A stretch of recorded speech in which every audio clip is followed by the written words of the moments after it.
Bonjour et bienvenue dans cette nouvelle vidéo de la Gazette de la psychogénéalogie, l'arnaque sentimentale sur Internet.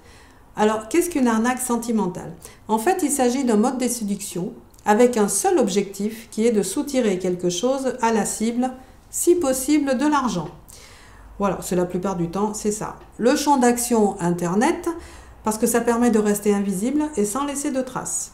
Évidemment, cette manipulation utilise tous les moyens technologiques à sa disposition pour arriver à ses fins.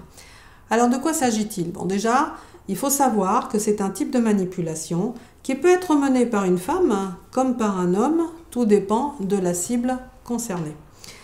Admettons un homme, pour faire simple et à valeur d'exemple, cet homme va contacter une femme via les réseaux sociaux. Pourquoi par ce biais?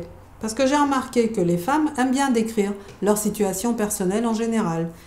Pour cet homme, évidemment, la cible privilégiée sera soit les divorcés, soit les veuves, soit les célibataires, et si possible, évidemment, sans enfants, pour ne pas compliquer les choses.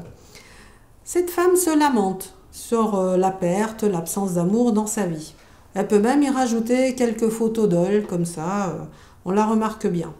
Bon, une fois la micro-étude faite par notre homme, elle est seule dans la vie et elle recherche l'amour, il la contacte comme étant un ami de ce réseau social.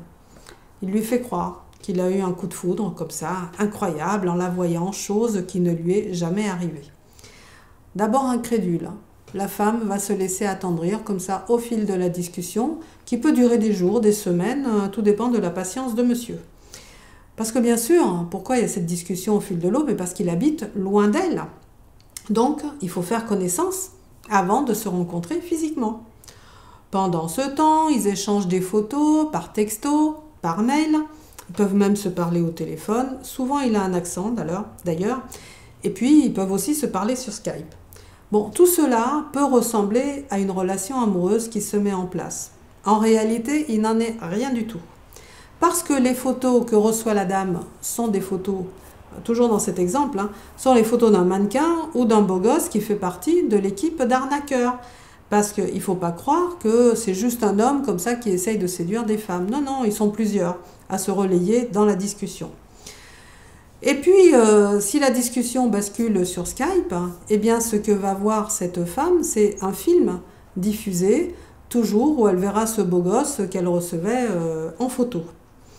Oui, parce que curieusement, cet homme va lui faire croire que la webcam est en panne au niveau du son. Mais ils peuvent quand même se voir. Et puis discuter en tapant sur le clavier, vous savez, dans la partie écrite de Skype. Bon. En fait, pour que ça soit normal, il faudrait que Skype soit normal et qu'on discute comme avec au téléphone, c'est-à-dire de manière comme ça soutenue. Mais en fait, la seule interaction se fait par écrit, comme je vous l'ai dit. Et on s'en rend compte parce que si vous êtes cette femme-là, décrochez votre téléphone et appelez-le subitement. Eh bien, vous verrez que l'homme qui est à l'écran ne réagit pas. Alors que c'est un réflexe pour tout le monde. Ça sonne, même si vous êtes en interaction sur Skype ou ailleurs, eh bien, vous regardez le téléphone, savoir au moins qui appelle. Et là, il n'y a pas ce type de réaction. Et bizarrement, ploum, la vidéo s'arrête. Vous êtes coupé. Bon, explications, etc. Il va bien trouver une parade. Et puis cet homme voyage. Et il se retrouve bizarrement à un moment donné dans un pays, dans une situation complètement loufoque, mais où il va avoir besoin de vous. C'est-à-dire qu'on lui a volé ses papiers, il s'est fait agresser, vol d'argent aussi. Il ne peut plus revenir dans le pays. Bon, ben pour l'aider à s'en sortir et vous retrouver plus vite, parce que bien sûr, jusque-là, il vous a encore jamais rencontré, eh bien, il va vous demander de l'aide en lui envoyant une bonne somme d'argent de façon à pouvoir racheter un billet et rentrer très vite. Tout cela, évidemment, avec une voix paniquée sur l'angoisse qu'il a à ce moment-là en vous disant tout cela. Mais comme il a accroché votre cœur, vous allez lui envoyer l'argent tout de suite, mais de la manière que lui vous indique. C'est-à-dire que même si c'était une vérité, il vous aurait envoyé son RIB, vous auriez envoyé l'argent, tout allait bien, c'était fait dans les minutes qui suivaient. Mais non, parce qu'un transfert d'argent via les banques laisse une traçabilité bancaire. Et on retrouve immédiatement la personne qui a reçu cet argent-là. Or, il vous demande un mandat postal parce que ça ne laisse aucune trace, justement. Donc, vous vous précipitez à la poste, vous lui envoyez l'argent, et puis en fait, eh bien, vous attendrez longtemps de ces nouvelles. Parfois, variante du scénario, il vous recontacte quelques jours après. Il a reçu l'argent, merci beaucoup ma chérie, etc. Sauf qu'il avait oublié des taxes, des nouveaux frais qui lui tombent dessus. Ah, c'est ballot, il va devoir vous redemander une somme juste complémentaire. Et puis après, c'est fini. Tout cela dans une voix tendre et enamourée, eh bien, en vous assurant que vraiment, ça ne se reproduira plus. Et puis en fait, ce manège va se reproduire plusieurs fois. Parce qu'il est très créatif, monsieur, il se révèle toujours avec des nouveaux besoins. Bon, au bout d'une certaine somme envoyée globalement, quand on rajoute toutes les sommes envoyées, vous comprenez en fait que vous ne le verrez jamais. Et puis vous commencez à vous rebeller, à protester. Silence radio, définitif, en face.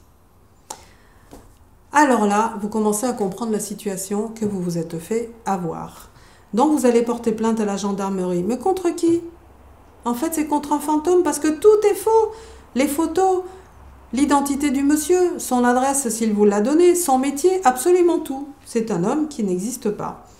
Mais par contre, votre découvert bancaire, lui, il est bien réel. Alors, cette arnaque sentimentale est tellement répandue que plusieurs sites d'information ou de témoignages se sont créés sur Internet. Tapez arnaque sentimentale et vous verrez. Vous verrez plein de témoignages à ce sujet. Et puis alors, les scénarios sont très variables. Bon, la vraie question, puisque nous sommes quand même au sein de la Gazette de la psychogénéalogie, est pourquoi attire-t-on ce genre d'individu qui gagne sa vie en fraudant avec le cœur des autres? Eh bien, figurez-vous qu'en psychogénéalogie, on trouve plusieurs mémoires. Par exemple, je vous en ai noté deux parce que c'est vraiment les deux les plus fréquentes que je retrouve avec ma patientèle. Donc la première, une jeune fille. Nous avons affaire à une jeune fille, mais il y a des générations de cela, qui a un beau prétendant, qui présente toutes les caractéristiques recherchées par les parents de la fiancée. C'est-à-dire une bonne situation et une prétendue bonne famille. Parce que bien sûr, cette famille-là est très loin, dans un autre pays. Ou alors, elle a été décimée, mon Dieu que c'est triste, par une épidémie terrible dont il est le seul survivant et héritier. Bon, ben écoutez, la famille de la jeune fille s'apitoie, compatit et reçoit le fiancé. Les fiançailles vont s'écouler agréablement sur plusieurs années, comme il était normal autrefois de le faire. Pendant ces années-là, le prétendant va demander secrètement à ses fiancés de lui prêter de l'argent parce qu'il a un ennui juste passager, il va se refaire. Quand elle n'a plus d'argent, donc c'est de l'argent qui appartient à sa dot, à la jeune fille, nous sommes d'accord. Donc elle va lui donner cet argent, quand elle n'en aura plus, il va lui demander des bijoux, parce qu'elle doit avoir des bijoux forcément. Et elle va lui en donner. Donc au fur et à mesure, la douce fiancée, flattée de pouvoir aider son amoureux de cette manière en cachette des parents, va lui donner cet argent et ses bijoux, et elle va se déposséder de sa dot. Et puis pour elle, en plus, c'est merveilleux parce que c'est déjà le secret du couple. Et un couple se construit comme ça aussi. Sauf que quand elle n'aura plus rien, elle va s'apercevoir que le prétendant ne la visite plus. Voilà. Et elle va être obligée d'avouer à ses parents qu'elle n'a plus de dot. Évidemment, les parents vont comprendre immédiatement l'arnaque dont elle a fait l'objet. Et elle va être obligée de se marier sans dot et sans non plus de grandes célébrations pour cette cérémonie de mariage. En plus, elle aura la honte de s'être faite déposséder de son avenir également.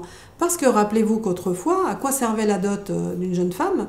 Eh bien, c'était à lui assurer une cagnotte, on va dire, financière, mais rien que pour elle, des fois que le mariage tourne mal ou qu'il lui arrive quelque chose. Donc, elle pouvait puiser dans cette dot pour retourner chez ses parents ou s'assurer de quelque chose. Voilà. Et ça, c'était une sécurité qui lui était enlevée à cette jeune femme qui se retrouvait sûrement dans un mauvais mariage, mais elle ne pouvait absolument plus rien faire.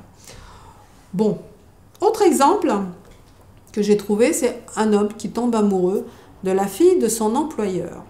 Alors lui, il occupe un poste d'exécutant et qui évidemment n'est pas à la hauteur des prétentions de la jeune fille, de la hauteur sociale évidemment.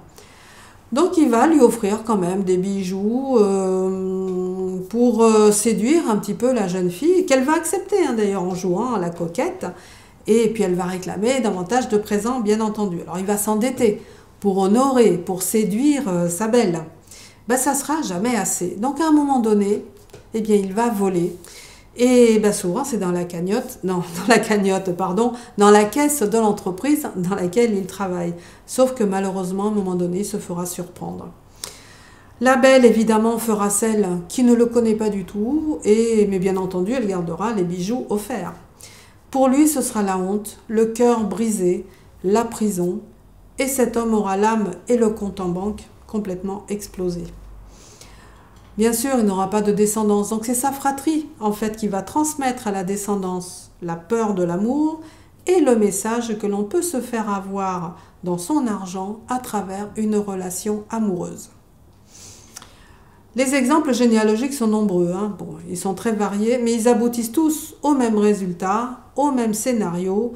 C'est une séduction entretenue juste pour prendre de l'argent, mais jamais pour vivre avec la personne ou la cible, comme on veut, viser. Aujourd'hui, au fil des générations où ce message se transmet, on va se retrouver avec un descendant qui vivra une arnaque sentimentale dans un contexte moderne qui est Internet. Voilà. Donc en fait, bon, c'est vrai qu'on observe beaucoup de variantes d'arnaques sur Internet, mais concernant l'arnaque sentimentale, elle rajoute à l'ennui financier la douleur de la blessure du cœur, et pour ça, eh bien, on peut mettre longtemps à s'en remettre. Alors bien sûr, on peut se faire aider d'un psychologue pour cela. Le mieux, c'est encore de se faire aider par un psychogénéalogiste pour arrêter la programmation et faire en sorte que la récidive déjà n'ait plus jamais lieu avec la personne, mais également pour soi, mais pour les enfants existants ou à venir, si on n'en a pas encore. Enfin, juste un petit conseil, retenez une chose, le coup de foudre ne peut exister que physiquement. Jamais avec une photo, parce que si un coup de foudre existe sur une photo, mais la personne, elle aime quoi? Une image, mais pas une personne. Donc si quelqu'un vous annonce son coup de foudre pour vous, à travers un réseau social en ayant vu votre photo, mais un seul conseil, fuyez, bloquez-le dans la discussion, vous gagnerez du temps et vous gagnerez de l'argent. Et puis sans doute, la possibilité de rencontrer le vrai amour dans votre vie, et pour cela encore un dernier conseil, sortez. Voilà. Eh bien écoutez, je ne sais pas si vous aurez des questions qui seront inspirées par cette vidéo, mais si c'est le cas, vous pourrez me les envoyer, vos commentaires bien sûr, ou vos témoignages, sur le mail qui s'affiche à l'écran, et j'y répondrai avec grand plaisir. Peut-être que ça fera l'objet d'une prochaine vidéo. En tout cas, eh bien écoutez, je vous remercie de votre fidélité. Vous pouvez toujours me retrouver dans les liens qui s'affichent sous la vidéo. Et puis, eh bien je vous dis à une prochaine vidéo. Et n'oubliez pas de mettre un pouce bleu, ça nous sert pour nous soutenir dans notre démarche de la Gazette. À très bientôt pour une prochaine vidéo. Je vous embrasse.